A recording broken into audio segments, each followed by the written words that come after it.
Hi there, my name is Cryptic, and today I am showing you Monster Energy Supercross 3, the official video game. Today I will be showing you an in-depth review of the game and my personal thoughts on the game.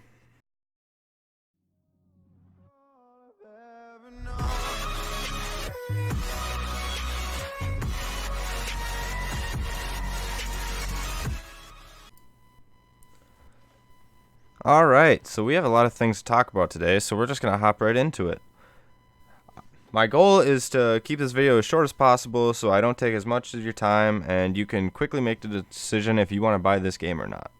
So hopping right into the customization, we have your rider. You can now change your body type so you can be male or female. That's a really cool addition in my opinion. You have your standard nickname, surname, and your actual name. That's pretty common in all motocross games. You have the ability to change your number, obviously. One cool addition they did add though is you can change your height now, so you can be anywhere from 5'3" to 6'4". So as far as I can see, that doesn't affect your riding ability at all, so it's purely aesthetic. Your nationality, you can change where you want to be from now, so you can choose wherever you want to be from in the world. It goes pretty in depth, so you could choose like between Europe and Africa, and they have all the different countries on those continents. You can choose Canada and the different states they have up there. If you go to the United States, however, you can get really specific with it and pick which state you want to be from. So I think that's pretty cool. You have all your names and number fonts. They're all the same as past games. You have the ability to change the colors of your number and name on your jersey. That's all pretty standard. When it comes to the appearance of your rider, you can obviously change your hairstyle and your hair color. They also added in this game, you can add a beard to your character now. There's not too many options available, but still a cool little addition to the game. You're not really going to see it much, obviously, because your rider wears a helmet most of the time, but still a cool little detail in my opinion. Appearance based, they have added in this game accessories, so you can now give your rider a tattoo on your face or your neck or the back of your neck. There's not too many options available, and you don't have the ability to resize the tattoos or reposition them, so wherever the game puts them, that's what you're stuck with. They added piercings into the game this year. You can pierce your ear, left or right. You can pierce both ears if you want. There is a ton of options on piercing, so if piercings is your thing, they'll be right at home in this game. Next up, we have celebrations. They added celebrations in this game, so when you win a race, you can do a trick and stuff. There's a few options here. You have some taunts, you have your fist pumps, stuff like that, waving to the crowd. I believe they have some tricks in here. Yeah, you can do a no-hander, you can do a can-can, a knack-knack, stuff like that. They even added the dab into this game. It's pretty cheesy in my opinion, but it's cool that they added it at least. So there's quite a few options on your celebrations. They are pretty expensive though. They are coming in at 70,000 credits a piece. That's quite a bit, but then again, you get 100,000 every race, so not really a big deal. Next up, we have gear and bike suits and graphics. So pretty standard rider customization in terms of your gear. It's all pretty much the same. They do update it with the new gear that comes out for helmets and suits and boots and stuff like that. But a lot of it is recycled stuff, so I won't go in depth about it. All the stuff has been in past games. You have your suits, obviously. You have your helmets, your goggles, boots. One thing they did add into this game, I shouldn't say add because it's been in all the games, but there is a ton of butt patches, and I mean a ton. It just goes on for days, so if butt patches are your thing, you have plenty of options. Moving over to the bike now, we have pretty much the same things. We have some graphics here. You can choose your brands between Honda, Husky, Cowie, KTM, Suzuki, and Yamaha. There is no TM in the game. Not really surprising considering this is more of an American Supercross game rather than MXGP. You have your components where you can change your handlebars, your rims, suspension, grips, exhaust, handguards, tires, brake discs, rear sprockets, and they even added in the ability to change your seat. So you can change the seat layout. Basically, it's preset. But I think it's a cool little addition. You can change the color of your seat to match your bike or not match your bike if you want to go crazy with it. I think that's really cool. I've been wanting that in these games for a while now. I think it just adds so much more to the bike and how it looks. You can change your components colors, so like your foot pegs, your hubs, levers, clamps, brake and clutch caps, clutch guard, nipples, chain, brake cables, and spokes. You can change the colors of those. Bike graphics. So Milestone added their own liveries into this game. Some of them are pretty cool. You have your like bronze, silver, and gold. You even have diamond in this game. Diamond looks pretty cool, I think. It is 250,000 credits though. And you have these other liveries that are pretty cool, but you do have to complete challenges to unlock these or buy them in the store.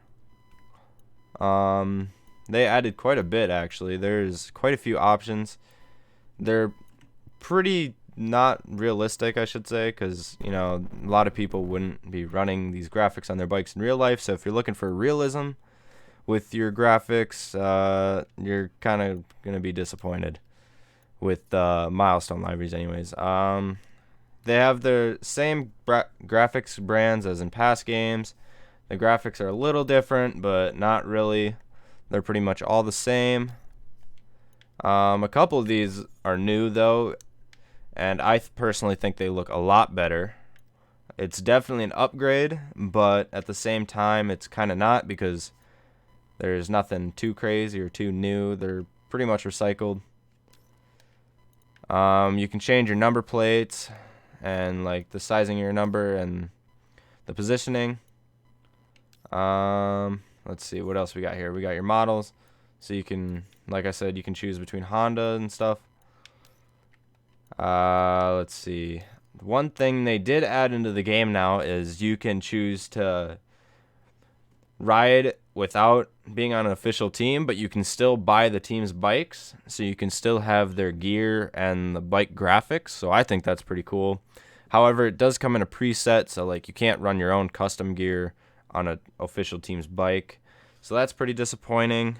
All your bikes have your statistics, so like some bikes are faster than others, so Suzuki's the worst, Yamaha and KTM's are the best statistically wise. Moving on to one of the biggest parts of this game would be the career. So when you hop into your career, you create your rider, you choose between rather being a privateer on your own team with a sponsorship, or you can join an official team. But to do that, you first have to go through this like pre-career race, like a prelude kind of ordeal. It's a race on one of the tracks on the compound. It's a short race. The AI is put on really easy, so you won't have a problem beating the AI. It's pretty simple. I honestly don't know why they put it in the game. It's kind of a waste of time. But it's a nice little introduction, I guess, to the game if you hop right into the career like I did. I guess it was kind of nice to have there to get used to the physics of the game, so that's pretty cool. After that race, you have the option to either choose a sponsorship or an official team. You can choose between 2 official teams and 2 sponsorships. If you choose a sponsorship, you get 100,000 credits for completing the contract and a 15,000 credit bonus for winning. If you choose an official team, you still get that 100,000 credits for completing the contract, but you don't get the additional 15,000 credits for getting first in a race. Instead, you get the bike and the gear preset. So I personally, when I hopped into the career, I went with the official team just because I liked how it looked, and the 15,000 credits didn't really mean much to me because you can easily make it up with another race or two. After about 4 races, you will be asked if you want to join like a team bonding session, I guess. It's kind of like a race. When I did it, it was downpouring, it was muddy. It's a full-length 20-minute moto on one of the practice tracks on the compound. I regretted doing it. Personally, I would not accept it. I would just decline it and continue on with the career because it was a big waste of time and it was very frustrating for me, and you didn't even get anything out of it. But after that race, you get a mid-season contract where, again, you can choose between 2 official teams or you can choose between 2 sponsors. I switched it up and I went with sponsor. So I got the customization after I saved up some credits. In the career, you can choose how you want to personalize your HUD and stuff like that. So you can choose to turn off the rhythm indicator and stuff like that. You can choose the AI difficulty, your physics, joint breaks, and stuff like that. All the stuff that's been in past games. So that's pretty cool, but nothing new there. The tracks. The tracks, I think, in this game are a major improvement. The tracks are very tough. I've played about 5 races, 5 different tracks now in the career. The only one that has been easy has been Oakland. The rest of them have actually been pretty tough. And the rhythm lanes, God, I gotta tell you, if you mess up in a rhythm lane, you are losing 10 seconds on your lap times. If you case a jump, it is almost impossible to get a rhythm back into the rhythm lane. So, bottom line is, you do not want to make a mistake. Ruts. As far as I can see, there are no ruts in this game. I'm not really surprised by that because I saw some footage before the game got released and I didn't see any ruts. Milestone has said they are working on adding ruts and track deformation into future games, but they have not said what they're doing with that or how long it's going to take.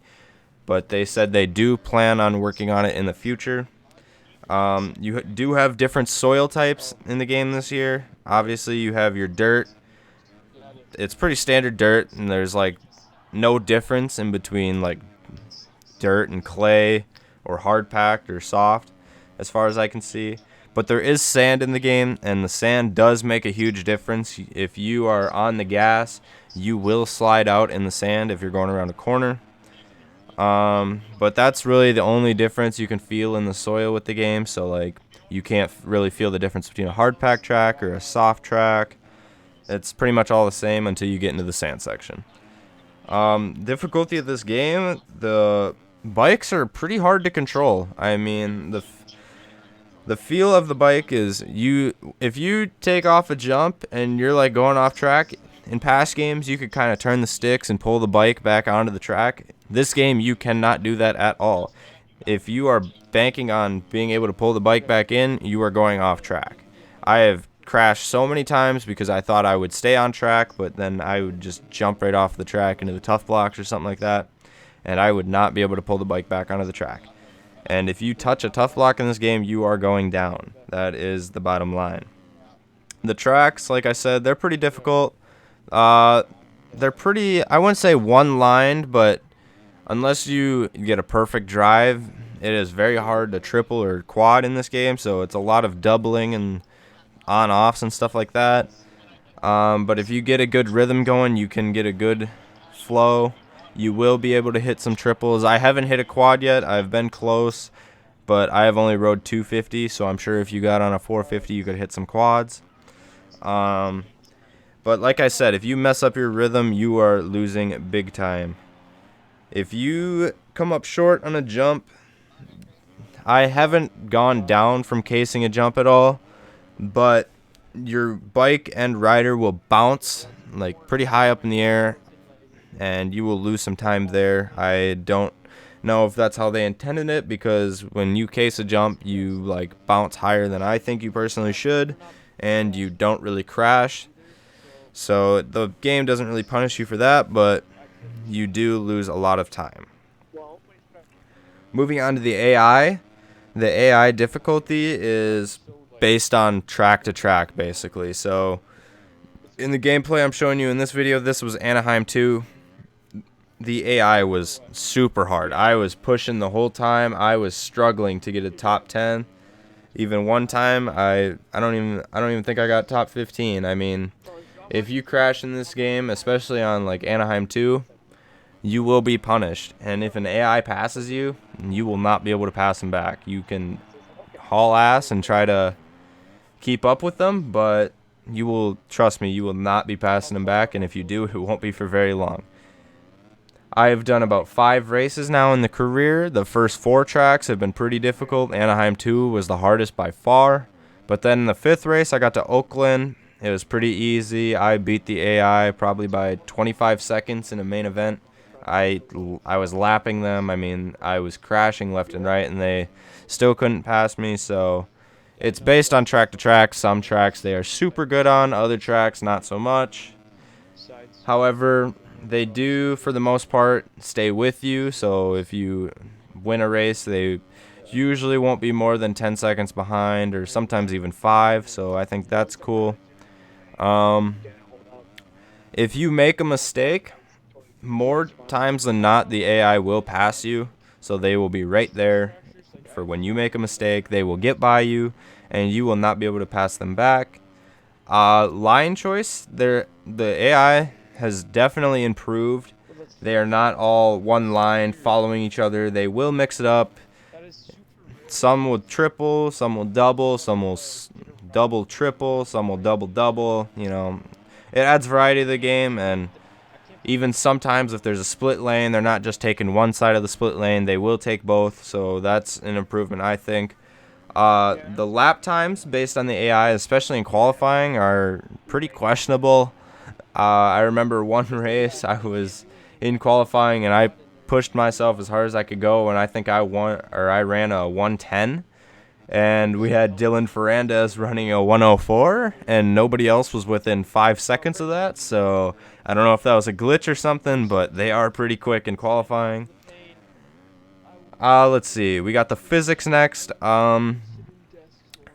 This game, you really have to play it to understand the physics. Because when I first saw gameplay of this game, I saw the physics and how they looked, and I was like, this just looks like garbage. Why would anybody buy this game? But I decided to give the game a chance. I played it, and trust me, if you play this game, you will feel completely different about the game.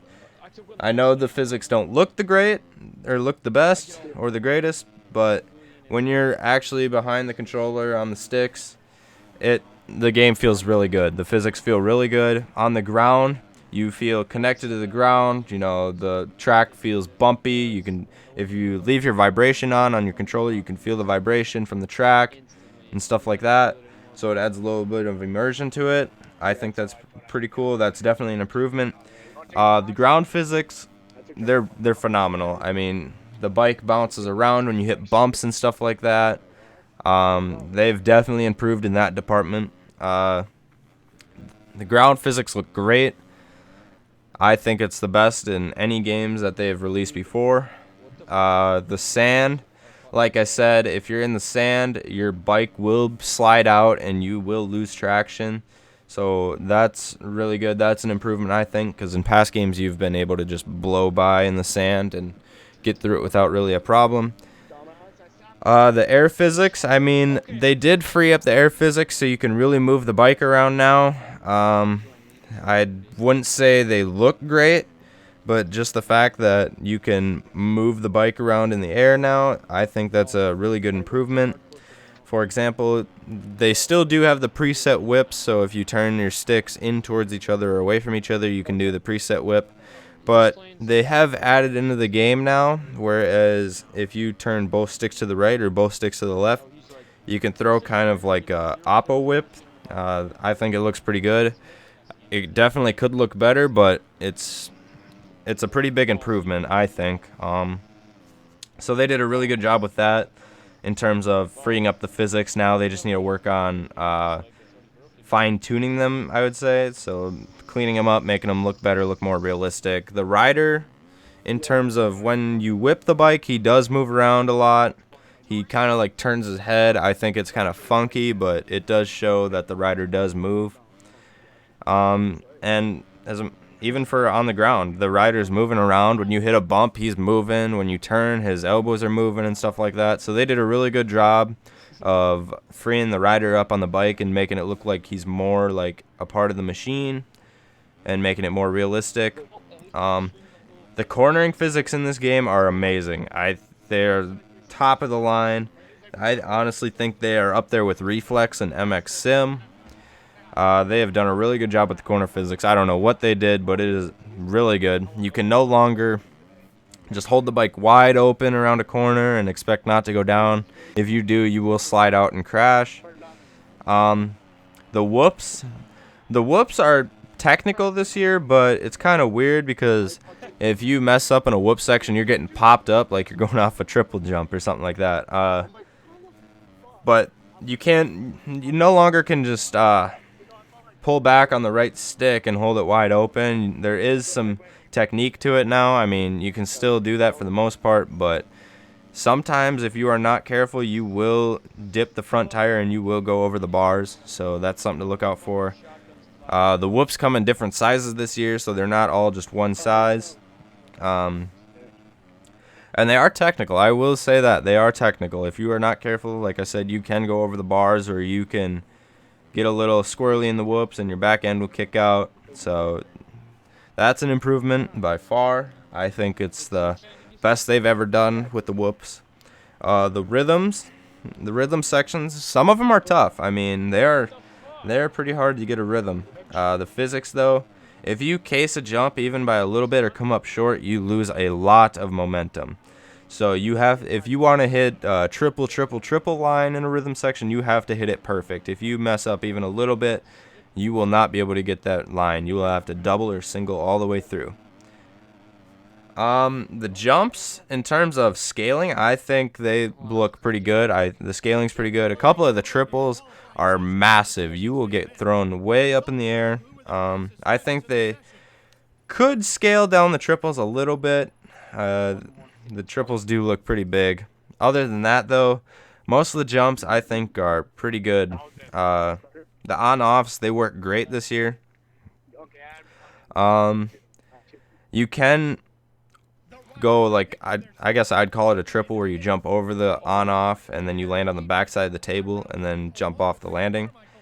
You can do that, but if you do, you do not want to touch the table at all, because if you do, you will go over the bars. So it's a pretty technical way to go through a rhythm section, but it can be done, and if you do it right, it will save you a lot of time. The depth of this game, they have added a lot of new things to this game. You have your celebrations now. They added the new physics to the game, the ability to change the color of your seat cover and things like that. They've added a lot of new things and a lot of great things to this game, including the compound. They have, I think, 7 or 8 different Supercross tracks you can choose from. They even added a motocross track, which is more of like like an autocross or whatever it's called, or a supermoto track. That's what I meant to say, supermoto. Yeah, the motocross track, I mean, it has a few jumps, but like I said, it's more of a supermoto track. However, a lot of the stuff in this game is recycled stuff from the past, so like your gear and your graphics and stuff, they're pretty similar, if not the exact same from past games. So I don't know what's up with that, but I would really like it if they added new gear, completely new gear. This game is really well polished in terms of comparing it to last year's games and past games like that. So they did a really good job with cleaning things up. My thoughts on personally on this game is it's a pretty good game. They definitely took a step in the right direction. They cleaned up the physics and they added more freedom to the whips and things like that, so you can decide if you want to throw a regular whip or an oppo whip now. I think that's really cool. They made a lot of improvements to the physics and the AI for that matter of fact. The AI It is pretty tough. I mean, the only track I've raced so far that the AI has been pretty disappointing was Oakland. But other than that, the AI has been really tough, and they will punish you for making a mistake in this game. So I am glad to see that in the game. Um, my final thoughts on if you should buy this game. I think you should. I think it's really fun. You will, unless you put the AI on like a medium or lower difficulty, you will not be able to just sit there and chill on this game. You will have to be up in your chair, focused on what you're doing. So that's a really, really good way of coming into a motocross game. I'm glad they made it that way. The only time I don't think I would say you guys should buy this game is if you have the Supercross 1, 2, and like the rest of the GP games. I don't think it's that dramatically different to the point where it's like a must buy. You need to go pay the $50 and pick it up right now. But if you only have Supercross 1 and you didn't get 2, I would recommend getting 3 because it is a massive improvement from Supercross 1. It is $50. The game on Steam is $50. Some places I've seen it as low as 40, 45. So if you don't have a recent milestone motocross game, this would definitely be a good game to pick up. The only other time I would buy this game is if it went on sale for cheap, or like $30 or something like that. I don't think it's worth $60 in my opinion if you already have the other milestone games. But like I said, it is a really good step in the right direction. They did make a lot of improvements, so overall this is a really good game, and if you want, I would definitely recommend checking it out. Or even if you're on the fence about it, you're not sure if you want to get it, I would definitely pick it up if I was you. So yeah, that's gonna do it for this review. I can bring out more videos on this game if you want to see a full in-depth review of the track editor and stuff like that, or the compounds. Or I can bring you some career if you want to see some of that. Just leave me a comment, and what you want to see, just leave it in the comments, and I will read it, and I will get that out to you as soon as I can. But until then, this is Cryptic, signing off.